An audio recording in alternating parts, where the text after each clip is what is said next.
So, and I've never done a period film ever. So sabi ko, sige, I really want to do this. And mahilig din ako sa mga 60s, 70s era. So it was a really fun experience po. My character is Sergeant Billy Ojeda. So I'm the newest, basically, officer in the force. Medyo rookie pa siya. So, ano siya, basically parang younger brother or parang ang turing niya sa character ni Piolo, si Magtibay, yung older brother niya. So I look up to him siya, parang iniidolo ko dito. So, bilang idol, syempre, I wanna, be like him. Pero, may mga pangyayari, may mga actions na akong ginawa at circumstances na medyo madidisappoint ko si Magtibay. And, syempre, may mga corruption at may sistema talagang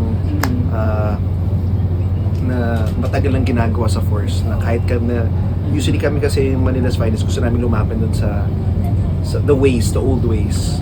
Pero it comes to a point dito sa story na para saan pa itong dignidad na pinaglalaban natin. Kung nakikita naman natin na yung iba na wawalan ng trabaho, yung iba na mamatay.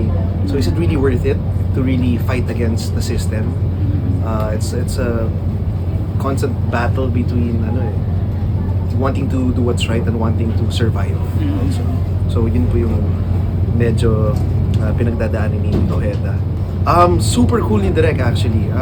Natutuwa lang ako sa he's very different from the other directors I've worked with kasi super chill lang siya, but he knows what he wants, very critical siya lalo sa lighting. Pag nakita mo yung mga, kasi pinapanood namin yung rushes ngayon ang ganda ng bawat frame na ginagawa. So parang painting siya for me. So when I look at it, parang canvas yung mga frames on screen. Ang ganda. Kasi sabi ko, Direk, I heard you were a painter before, so painter daw talaga si Direk. So gusto niya talaga, na-imagine niya, bawat frame niya sa mga eksena, bawat shot, inisip niya na parang isang painting. So, you just know what to expect. So, ang ganda. We're just watching it now. So, medyo pinos lang namin. At ang ganda po.